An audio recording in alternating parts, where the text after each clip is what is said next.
నమస్తే.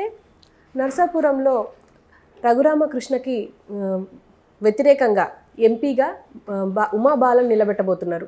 అసలు ఆవిడ ఎవరు, ఆవిడ ఈ రఘురామకృష్ణని ఎదుర్కోగలదా అనేది మనకు వివరించడానికి సీనియర్ జర్నలిస్ట్ దాము బాలాజీ ఉన్నారు. ఆయన అడిగి తెలుసుకుందాం.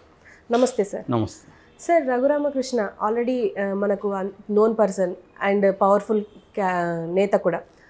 ఆయనకి వ్యతిరేకంగా ఇప్పుడు ఉమా బాలన్ నిలబెట్టబోతున్నారు. అసలు ఆవిడ బ్యాక్గ్రౌండ్ ఏంటి, అసలు ఆవిడ ఎదుర్కోగలదా ఈయన తాటిని? రఘురామకృష్ణరాజు అంటే ఇంకా ఆయన తెలియని వాళ్ళు ఎవరు లేరు. ఆయన 24 అవర్స్ ఆయన టార్గెట్ జగన్కి వ్యతిరేకంగా ఇంక ఏ పార్టీ, తెలుగుదేశం కానీ జనసేనలో కూడా ఎవరు అలా పోరాడలేదు. సో అలాగే ఆయన పోరాడడం అంటే మీడియా పోరాటం ఆయనది, ఇంకా వేరే పోరాటం ఏం లేదు. మీడియాలో కూర్చొని రోజు పంచాయతీ ఇలాగా మాట్లాడుతూ ఉండడం, ఏదో ఒకటి రోజు జగన్కి వ్యతిరేకంగా మాట్లాడడం. ఆయనకి ఉన్న నేచర్ ఏంటంటే ఆయన నర్సాపురం కాబట్టి అక్కడ ఉండే వెటకారం అంతా, రాజుగారి వెటకారం అంతా ఈయనలో కూడా ఉంటుంది. సో ఆ వెటకారంగా మాట్లాడడం, అందువల్ల ఎంటర్టైన్ అవుతుంటారు ఆడియన్స్ కూడా. ఆయన వీడియోస్కి వ్యూస్ కూడా బాగుంటాయి. రెండోది ఆయన మా పార్టీ మా లీడర్ అని చెప్తూనే తిడుతుంటాడు కాబట్టి ఆ రకంగా కూడా ఆయనకి ఆయన వైసీపీ ఏమీ చేయలేకపోయింది. ఎందుకంటే ఆయన బీజేపీకి దగ్గరగా ఉంటాడు. నిజానికి ఆయన బ్యాంకులకి వేలాది కోట్లు డబ్బులు ఎగ్గొట్టిన ఆరోపణలు ఉన్నా కూడా బీజేపీకి ఆయన దగ్గరగా ఉండడం వల్ల ఢిల్లీలో సో ఆయనకి ఏ రకమైన ఇబ్బంది కూడా లీగల్గా రాలేదు. ఫైనల్గా ఒకరోజు సెడేషన్ యాక్ట్ కింద రాజద్రోహం యాక్ట్ కింద ఆయన పెట్టి కొట్టారని ఆయన ఆరోపించాడు సిఐడి వాళ్ళు. బట్ అదేమీ కోర్టులో ప్రూవ్ కాలేదు కాబట్టి అదేం జరగలేదు.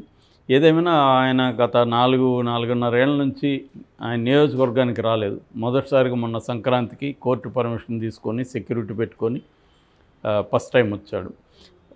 ఇప్పుడు ఆయన ఎప్పటి నుంచో ఆయనే చేసుకున్నాడు, నేను తెలుగుదేశం జనసేన తరపున నిలబడతానని. జనసేన తెలుగుదేశానికి కూడా ఇంక వేరే క్యాండిడేట్ ఎవరు అక్కడ లేరు కాబట్టి ఈయనకే ఇచ్చే అవకాశం ఉంది. ఇప్పటివరకు డిక్లేర్ చేయలేదు కానీ ఆయన ఆల్రెడీ నేనే ఇక్కడ, నాకు పోటీగా ఎవరిని పెడతారో మీరు వెతుక్కోండి అని ఎప్పటి నుంచో వైసీపీకి ఛాలెంజ్లు చేస్తున్నాడు. వైసీపీ వాళ్ళు కూడా ఈయన్ని ఓడించడానికి రకరకాల ఎత్తుగడలు వేశారు.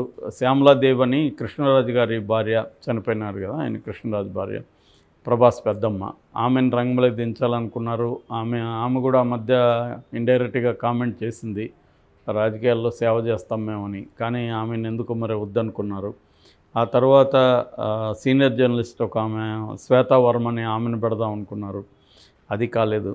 దాని తర్వాత గోకరాజు రంగరాజు వాళ్ళ అబ్బాయి జీవికే రంగరాజు, అతన్ని ఇంతకుముందు గోకరాజు రంగరాజు ఎంపీగా ఉన్నాడు అక్కడ, అతన్ని పెడదాం అనుకున్నారు. ఎందుకంటే నరసాపురంలో ఒక 2-3 తప్ప, అంటే చేగొండ హరిరామ జోగయ్య, తర్వాత కొత్తపల్లి సుబ్బారాయుడు, వీళ్ళు తప్ప మిగతా అంతా కూడా రాజులే.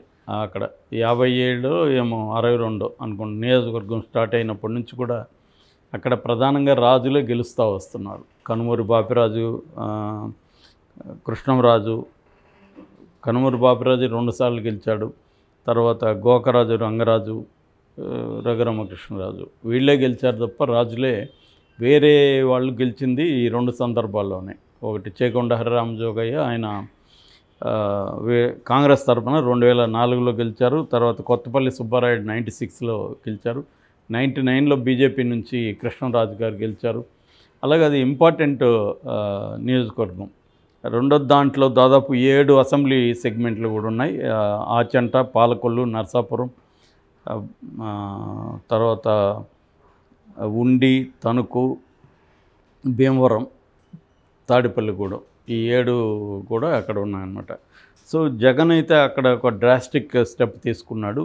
గోదావరి జిల్లాలో ప్రధానంగా 5 చోట్ల ఆయన ఎంపీలుగా బీసీలకి ఇచ్చాడు. ముఖ్యంగా రాజమండ్రి, నర్సాపురం, ఏలూరు మూడిట్లో కూడా బీసీలకి ఇచ్చాడు. అక్కడ ఏంటంటే బీసీలు కూడా బలంగా ఉంటారు, కానీ వాళ్ళ నుంచి క్యాండిడేట్ని పెద్ద ఎవరు కూడా ప్రోత్సహించలేదు. 2019 ఎలక్షన్లు తీసుకుంటే మనం అక్కడ వెంకట శివరామరాజు తెలుగుదేశం నుంచి కంటెస్ట్ చేశాడు. ఆయనకి 4,15,000 ఓట్లు వచ్చాయి. రఘురామకృష్ణరాజుకు 4,47,000 ఓట్లు వచ్చాయి. ఇక నాగబాబు, జనసేన నుంచి నాగబాబు పోటీ చేస్తే ఆయనకి 2,50,000 ఓట్లు వచ్చాయి. సో ఇప్పుడు ఆ సమీకరణాలతో కానీ అదే ఓటు బ్యాంక్ కానీ ఇద్దరికి ఉంటే రెండు కలిపితే దాదాపు 4,47,000 ఇటు 2,50,000. సో 7 లక్షలు ఈజీగా ఇద్దరికి వస్తుంది కాబట్టి సునాయాసంగా రఘురామకృష్ణరాజు గెలుస్తాడు అన్న ధీమాతో వాళ్ళు ఉన్నారు. అయితే జగన్కి ఇప్పటివరకు క్యాండిడేట్ దొరకపోవడం, రకరకాలుగా ట్రై చేయడం, ఫైనల్గా మొన్నటి వరకు కూడా డాక్టర్ అనసూరి పద్మలత అనుకున్నారు. ఎందుకంటే ఆమె సెట్టిబల్జ, అక్కడ సెట్టిబల్జలు చాలా స్ట్రాంగ్గా ఉంటారు. కాపులు దీంట్లో వాళ్ళు కూడా సబ్ కాస్టే, కానీ దీంట్లో బీసీల కిందకు వస్తారు సెట్టిబల్జ. సో వాళ్ళ నుంచి పెడితే బలంగా ఉంటుందని డాక్టర్ పద్మావతి అనుకున్నారు. బట్ మళ్ళీ ఆమెను ముందు అనౌన్స్ చేశారు. మళ్ళీ 6వ లిస్టులో ఆమెను తీసేసి ఈ గూడూరి ఉమాబాలను పెట్టారు. ఈమె 95 నుంచి కూడా రాజకీయాల్లో ఉంది, 2 దశాబ్దాలుగా ఉంది. ఆమె బేసిక్గా అడ్వకేటు, గోల్డ్ మెడలిస్టు. తర్వాత 95లో భీమవరంలో కౌన్సిలర్గా ఆమె లైఫ్ స్టార్ట్ అయింది, పొలిటికల్ లైఫ్. కాంగ్రెస్లో ఉన్నింది. దాని తర్వాత 2001లో చైర్పర్సన్గా కూడా, కౌన్సిల్ చైర్పర్సన్గా ఆమె పోటీ చేసింది. తర్వాత కాంగ్రెస్ జిల్లా మహిళా కార్యదర్శిగా ఉన్నింది, డిసిసి కార్యదర్శి, ప్రధాన కార్యదర్శిగా ఉన్నింది, రాష్ట్ర మహిళా విభాగం కార్యదర్శిగా పనిచేసింది. ద్వారకా తిరుమల దేవస్థానానికి ట్రస్ట్ మండలి సభ్యురాలుగా ఉన్నింది, ట్రస్టీగా. సో ఇప్పుడు మహిళా కాంగ్రెస్ అధ్యక్షురాలుగా ఉంది వైసీపీ తరపున. సో మొన్న మధ్య జగన్ పోయినప్పుడు కూడా ఆమె స్టేజ్ మీదకి కూడా పిలవలేదు. కింద ఆమె నమస్తే పెట్టినప్పుడు ఆమె తల మీద చేపెట్టి ఆశీర్వదించి వచ్చేసాడు. ఆమె చెల్లెలుగా భావిస్తుంటాడు జగన్, చెల్లెలని పిలుస్తుంటాడు. సో అప్పుడు కూడా ఎవరు ఎక్స్పెక్ట్ చేయలేదు. సడన్గా ఇప్పుడు ఈమెను తీసుకొచ్చారు. మరి ఈమె రఘురామకృష్ణరాజుకి పోటీ ఇవ్వగలదా అన్నప్పుడు ఒక రాడికల్ స్టెప్గా చెప్పుకోవచ్చు. ఎందుకంటే ఇప్పటివరకు అక్కడ మహిళా అభ్యర్థి ఇంతవరకు లేదు. ఫస్ట్ టైం మహిళా అభ్యర్థి, బీసీ మహిళా అభ్యర్థి. సో ఇది ఇప్పటివరకు లేదు కాబట్టి, ఒక బీసీ మహిళా అభ్యర్థి ఫస్ట్ టైం కాబట్టి ఛాన్స్ ఉంది అని అంటున్నారు. రెండోది రఘురామకృష్ణరాజుకు ఉండే నెగిటివ్ ఏంటంటే, ఆయన ఇంతకుముందు కాగితం పులి అనేవాళ్ళు, అట్లా ఆయన టీవీ పులి లేదా డిజిటల్ పులి, అంతే తప్ప రియల్ పులి కాదు. ఎప్పుడు కూడా గ్రౌండ్లో వచ్చి ఇక్కడ వాళ్ళ సమస్యలు పట్టించుకోలేదు. ఆయన గెలిపిస్తే జగన్ని ఎంత భయపెట్టినా మహా అంటే ఏం చేస్తాడు, జగన్ అరెస్ట్ చేసి జైల్లో పెడతాడు. నువ్వు ప్రజల కోసం వచ్చి ప్రజల సమస్యలతో పాల్గొని అరెస్ట్ అయినా కూడా పేరు వచ్చిండేది.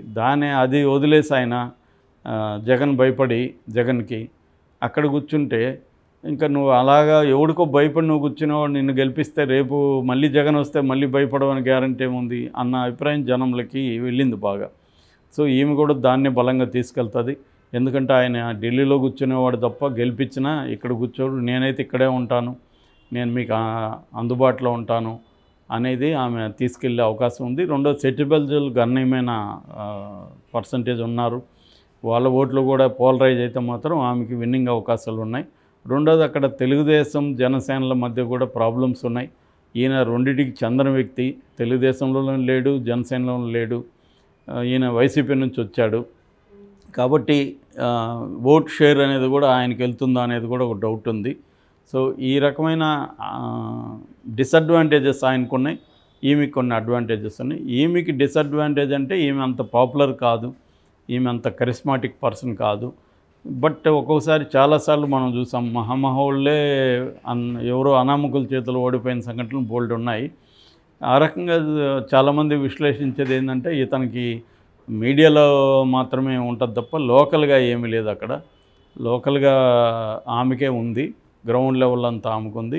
రెండోది ఈయన తనకి పెద్ద ఎత్తున ప్రచారం జరగడం వల్ల నేనేదో గెలిచేస్తానని, మనకు మామూలుగా చిరంజీవి సినిమాల్లో చూపిస్తాను, ఢిల్లీ నుంచి ముంబై నుంచి ఒక రౌడీని పిలుస్తారు, వాడు వచ్చి విపరీతమైన విన్యాసాలు చేస్తుంటాడు, చిరంజీవి ఒకే ఒక దెబ్బతో కొట్టేస్తుంటాడు అతను. అలాగే ఇతను విన్యాసాలు చేస్తున్నాడు, కానీ గ్రౌండ్ లెవెల్లో ఏం జరుగుతుందో అతనికి తెలియదు. కాబట్టి ఇతను గెలిచే పరిస్థితి లేదని చాలామంది చెప్తున్నారు. వైసీపీ కూడా ఈసారి అతను అక్కడ ఎన్ని కోట్లైనా ఖర్చు పెట్టి ఇతను ఓడించాలి, ఇతను మాత్రం మళ్ళీ గెలిపించకూడదు, ఒకసారి గెలిపించి బుద్ధి తక్కువ పనిచేసాం సీట్ ఇచ్చి తనకి అనేది వైసీపీ కూడా అనుకుంటుంది. కాబట్టి ఈమెకి అన్ని అనుకూలతలు అయితే ఉన్నాయి. ఇదైతే ప్రెస్టేజ్గా తీసుకుంటారు. ఖచ్చితంగా ఆయన గెలిపించాలని జనసేన వైసీపీకి నాయకత్వం అనుకుంటుంది. ఈ కాంటెక్స్ట్లో మరి చూడాలి. ఇదైతే ఒక డ్రాస్టిక్ రాడికల్ స్టెప్గా చెప్పుకోవచ్చు జగన్ చేసిన ఈ చర్య.